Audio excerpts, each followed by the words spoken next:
ಎರಡನೇದು ಶತ್ರು ತಾನು ತೋಡಿದ ಗುಂಡಿಯಲ್ಲಿ ತಾನೇ ಬೀಳುತ್ತಾನೆ. ಚೆನ್ನಾಗಿ ಹೇಳ್ಸ್ಕೊಳ್ರಿ ದೇವಶೋತ್ರ. ಐತೋಫೆಲನು ಅದಕ್ಕಿಂತ ಮುಂಚೆ ಯಾರ ಜೊತೆಗಿದ್ದಾನೆ? ದಾವೀದನ ಜೊತೆಗಿದ್ದಾನೆ. ದಾವೀದನ ಕೈ ಕೆಳಗೆ ಮಂತ್ರಿ ಆಗಿದ್ದಾನೆ. ದಾವೀದನಿಗೆ ಒಳ್ಳೆ ಸ್ನೇಹಿತನಾಗಿದ್ದಾನೆ. ದಾವೀದನಿಗೆ ಸಲಹೆ ಕೊಡ್ತಾ ಇದ್ದನು. ಇಷ್ಟು ದಿನ ಇಲ್ಲಿದ್ದವನು ಈಗ ಯಾರ ಜೊತೆಗೆ ಸೇರಿದ್ದಾನೆ? ಮಗನ ಜೊತೆ, ತಂದೆಗೆ ವಿರುದ್ಧವಾಗಿ ತಿರುಗಿದ್ದ ಮಗನ ಜೊತೆ ಸೇರಿದ್ದಾನೆ. ದಾವೀದನ ಜೊತೆ ಇದ್ದವನು ಈಗ ಎಲ್ಲಿಗೆ ಎಗರಿದ್ದಾನೆ? ಮಗನ ಜೊತೆಗಿದ್ದಾನೆ. ಹಂಗೆ ನಮ್ಮಲ್ಲಿ ಬಹಳ ಜನ ಇವತ್ತೇನ ಇಲ್ಲಿದ್ದೀರಿ, ಆದರೆ ನಾಳೆ ಐತೋಫೆಲ್ ಅಂತವ್ರ ಮಾತು ಕೇಳಿ ನೀವು ನಾಳೆ ಎಲ್ಲಿರ್ತೀರೋ? ಇವತ್ತೇನೋ ಇಲ್ಲಿ ಚೆನ್ನಾಗಿ ಭಜನೆ ಮಾಡ್ತಾ ಇದ್ದೀರಿ, ಆದ್ರೆ ನಾಳೆ ಐತೋಫೆಲನ ಮಾತು ಕೇಳಿ ನಾಳೆ ಎಲ್ಲಿ ಭಜನೆ ಮಾಡ್ತಿರೋ ಗೊತ್ತಿಲ್ಲ. ಇವತ್ತೇನೋ ಚೆನ್ನಾಗಿ ಇಲ್ಲಿ ಬೈಬಲ್ ಪುರಾಣ ಕೇಳ್ತಾ ಇದ್ದೀರಿ, ಬೈಬಲ್ ಪುರಾಣ ಓದ್ತಾ ಇದ್ದೀರಿ, ಆದ್ರೆ ಐತೋಫೆಲ್ ಅಂತ ಅವ್ರ ಮಾತು ಕೇಳಿ ನಾಳೆ ಮತ್ತೆ ಬೇರೆ ಯಾವ ಪುರಾಣ ಸ್ಟಾರ್ಟ್ ಮಾಡ್ಕೊಳ್ತಿರೋ ಗೊತ್ತಿಲ್ಲ. ಬೈಬಲ್ ಹೇಳುತ್ತೆ, ಮನುಷ್ಯರ ಮೇಲೆ ನಂಬಿಕೆ ಇಡೋದಕ್ಕಿಂತ ದೇವ್ರ ಮೇಲೆ ನಂಬಿಕೆ ಇಡೋದು ಒಳ್ಳೆಯದು. ಮನುಷ್ಯರು ಹೆಂಗ್ ಗೊತ್ತಾ?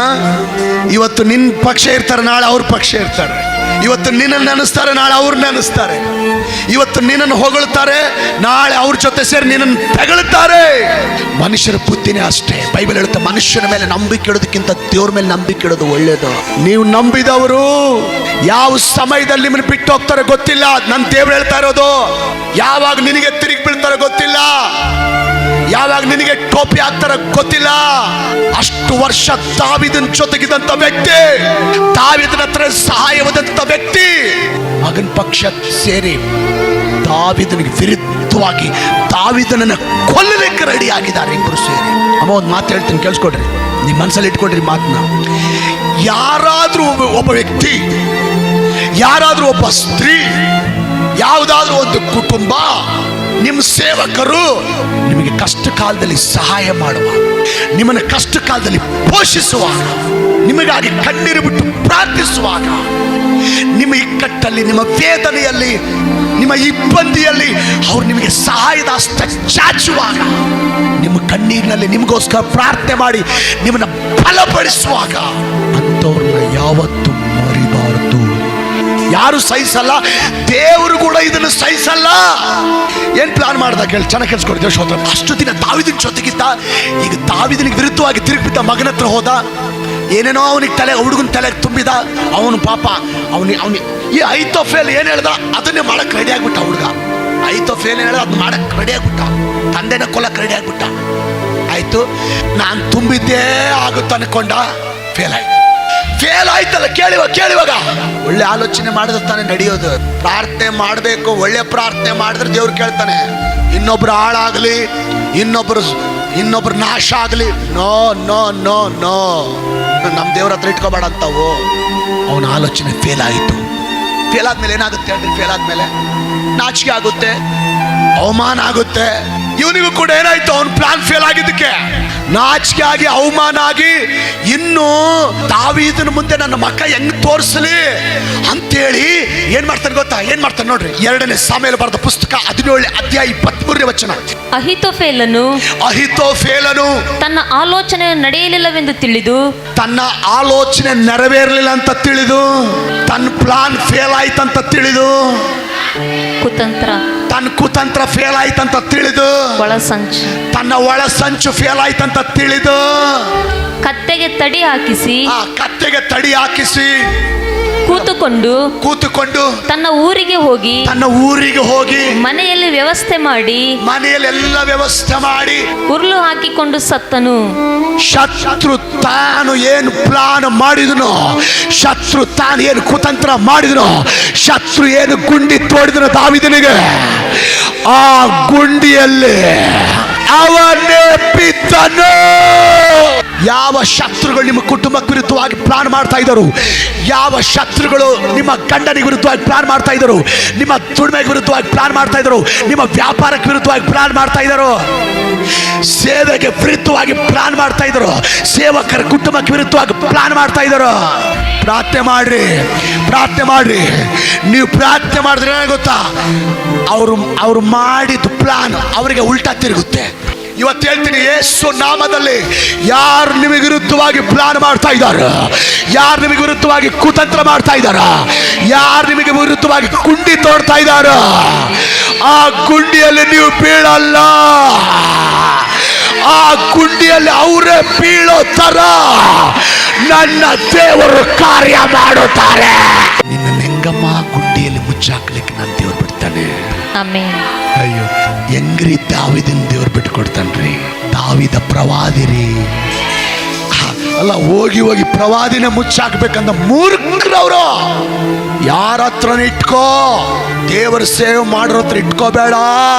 ಕೈ ಮುಗಿದು ಹೇಳ್ತೀನಿ, ನನ್ನ ದೇವರಿಗೆ ನೋವಾಯ್ತಪ್ಪ, ನನ್ನ ಮಕ್ಕಳ ಮೇಲೆ ತಿರುಗಿದ್ದಾರಲ್ಲಪ್ಪ. ಆ ಹುಡುಗ ವಯಸ್ಸು ಚಿಕ್ಕದು. ಯಾರು ಈಗ ಯಾವನ ಹುಡುಗರಿಗೆ ಅವಾಗೇನು ಗೊತ್ತಾಗಲ್ಲ. ಮೀಸೆ ಬಂದವನಿಗೆ ದೇಶ ಕಾಣಲ್ಲ ಅನ್ನಂಗ. ಅಪ್ಪ ಹೇಳಿದ್ರೆ ಕೇಳಲ್ಲ, ಅಮ್ಮ ಹೇಳಿದ್ರೆ ಕೇಳಲ್ಲ, ಯಾರು ಹೇಳಿದ್ರೆ ಕೇಳಲ್ಲ. ಯಾಕಂದ್ರೆ ಮೀಸೆ ಪ್ರಾಬ್ಲಮ್. ಪಾಸ್ಟರ್ ಹೇಳಿದ್ರೆ ಕೇಳಲ್ಲ, ಪಾಸ್ಟರ್ ಹೇಳಿದ್ರೆ ಕೇಳಲ್ಲ. ನನಗೆಲ್ಲ ಗೊತ್ತಾಗು, ನನಗೆಲ್ಲ ಗೊತ್ತಾಗು, ನನಗೆಲ್ಲ ತಿಳ್ಕೊಂಡಿನ ಹೋಗು. ಪಾಪ ತಂದೆ ತಾಯಿಗಳ ಹಂಗಲ್ಲಿ ಹೋಗ್ಬೇಡ, ಅವ್ರ ಜೊತೆ ಗೊತ್ತಾಗು ನನಗೆ. ನೀನೇನು ಬಂದು ಹೇಳಕ್ಕೆ. ಈ ಹುಡುಗ ಏನೋ ಆ ತಾತ್ರದಲ್ಲಿ ಕೆಟ್ಟ ಆಲೋಚನೆ ಮಾಡ್ಯಾನ, ತಂದೆ ವಿರುದ್ಧವಾಗಿ ತಿರುಗಿ ಬಿದ್ದಾನ. ಅಂದಮೇಲೆ ಈತ ಮುದುಕ, ಯಾರು? ಅಹೀತೋಫೆಲ್. ಕರೆಕ್ಟ್. ಈತ ಮುದುಕ, ದೊಡ್ಡತ. ದೊಡ್ಡವರಿಗೆ ಯಾವತ್ತೂ ದೊಡ್ಡ ಬುದ್ಧಿ ಇರಬೇಕು. ಹಂಗಲ್ಲಪ್ಪ, ನಿನ್ನ ತಂದೆನೇ ಕೊಲ್ಲೋದು ಒಳ್ಳೇದಲ್ಲಪ್ಪ, ನಿನ್ನ ತಂದೆ ಮೇಲೇನೆ ತಿರುಗಿ ಬೀಳೋದು ಒಳ್ಳೇದಲ್ಲಪ್ಪ, ನಿನ್ನ ತಂದೆ ಮೇಲೇನೆ ಕೈ ಹಾಕೋದು ಒಳ್ಳೇದಲ್ಲಪ್ಪ. ಅದು ದೇವರು ಆರಿಸ್ಕೊಂಡಲ್ಲಪ್ಪ, ಪ್ರವಾದಿಯಪ್ಪ ಆತ. ಇಂಥ ಆಲೋಚನೆ ಮಾಡಬಾರ್ದಪ್ಪ ಅಂತ ಬುದ್ಧಿ ಹೇಳಬೇಕಾಗಿತ್ತು. ನೋಡ್ರಿ, ಬಹಳ ಜನ ದೊಡ್ಡವ್ರು ಅನ್ಸ್ಕೊಂಡಿದ್ದಾರೆ. ನಿಜವಾಗಿ ಹೇಳ್ತೀನಿ, ಅವ್ರಿಗೆ ದೊಡ್ಡ ಬುದ್ಧಿನೇ ಇಲ್ಲ. ಮಕ್ಕಳು ಹೆಂಗೆ ಹೇಳ್ತಾರೆ ಹಂಗೆ ಕೇಳ್ತಾರೆ, ಮಕ್ಕಳು ಹೆಂಗೆ ಹೇಳ್ತಾರೆ ಹಂಗೆ ತಾಳ ಹಾಕ್ತಾರೆ, ಮಕ್ಕಳು ಹೆಂಗೆ ಹೇಳ್ತಾರೆ ಹಂಗೆ ಕುಳಿತಾರೆ, ಮಕ್ಕಳು ಏನು ಹೇಳ್ತಾರೆ ಅದನ್ನೆಲ್ಲ ನಂಬುತ್ತಾರೆ.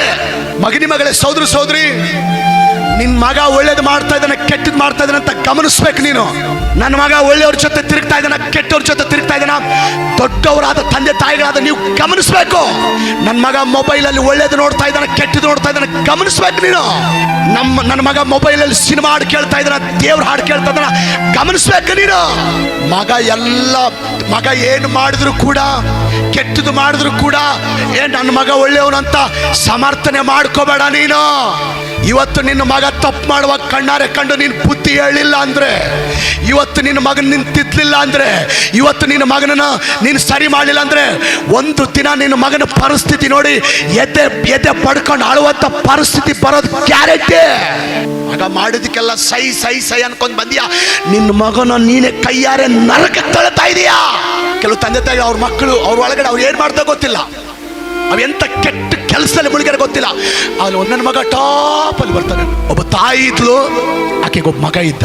ಸೋಮವಾರ ಸಂತೆ ಕರ್ಕೊಂಡು ಹೋಗ್ಬೇಕಂತೇಳಿ ಮಗನ ನೆಗಲ್ ಮೇಲೆ ಕುಂದಿಸ್ಕೊಂಡು ಸಂತೆ ಕರ್ಕೊಂಡು ಹೋಗ್ತಾ ಇದ್ದಾಳೆ. ಕರ್ಕೊಂಡು ಹೋಗ್ಬೇಕಾದ್ರೆ ಸಂತೆ ಬಂತು. ಒಬ್ಬ ಹೆಣ್ಮಗಳು ಮಾವಿನ ಹಣ್ಣು ಹೊತ್ಕೊಂಡು ನಡ್ಕೊಂಡ್ ಬರ್ತಿದ್ಲು. ಪಾಪ ಎದುರಿಗೆ ಬಂದ್ಲು. ಇವನು ಹೆಗಲ ಮೇಲೆ ಕೂತಿದ್ದಲ್ಲ ತಾಯಿ ಮೇಲೆ, ಲಬಕ್ಕನ ಒಂದು ಮಾವಿನ ಹಣ್ಣು ತಗೊಂಡ್ಬಿಟ್ಟ. ತಕೊಂಡ್ಕೊಳ್ಳೆ, ಅಮ್ಮ ನೋಡು ನೋಡು ನೋಡು ನೋಡು ಹೆಂಗ್ ಪಟಾಯಿಸ್ಬಿಟ್ಟೆ ಅಂದ. ಈ ಅಮ್ಮ ಏನ್ ಮಾತಾಡಿಲ್ಲ, ಇಷ್ಟೇ ಸ್ಮೈಲ್ ಕೊಟ್ಲು, ಏನ್ ಹೇಳಿಲ್ಲ ಸ್ಮೈಲ್. ತಪ್ಪಪ್ಪ, ಹಂಗ್ ಮಾಡ್ಬಾರ್ದಪ್ಪ, ಎಂತ ಕೆಲಸ ಮಾಡಿಯಲ್ಲ, ಅಯ್ಯಮ್ಮ ವಾಪಸ್ಕೊಳ್ ಅನ್ನಲಿಲ್ಲ.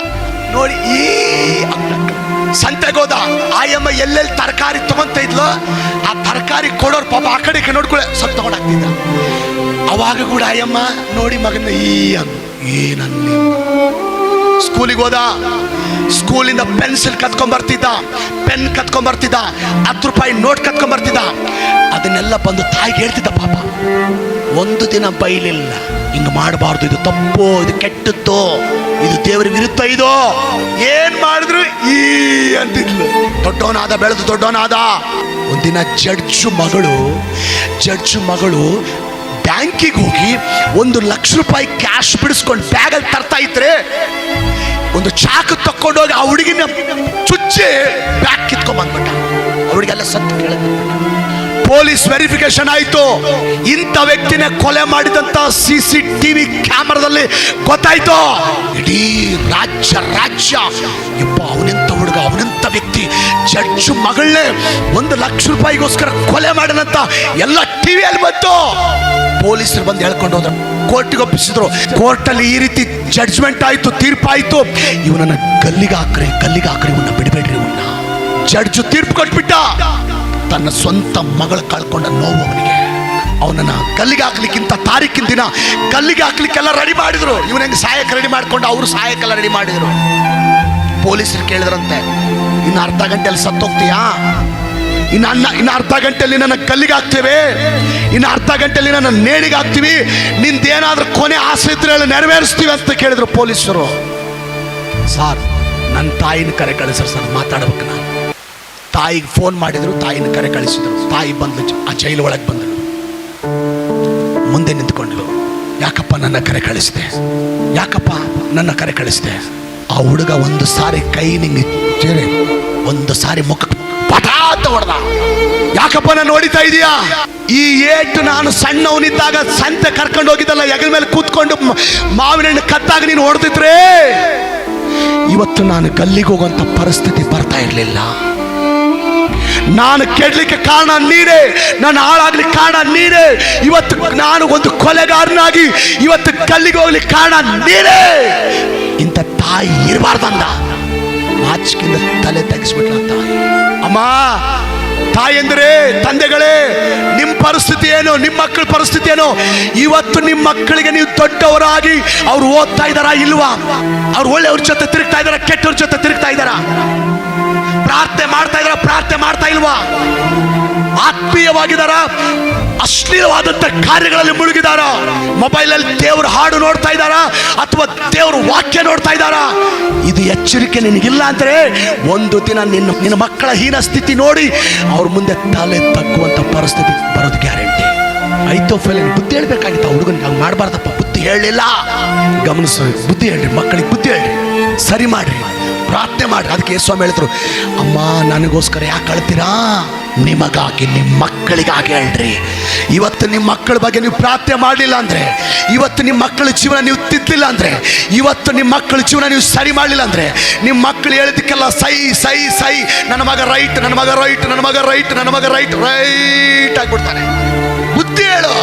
ನನ್ನ ಮಗ ಮಾಡಿದ್ದೆಲ್ಲ ಸರಿ ಅಂತ ಸಮರ್ಥನೆ ಮಾಡ್ಕೋಬೇಡ, ನಷ್ಟ ಆಗೋದು ನಿನಗೆ.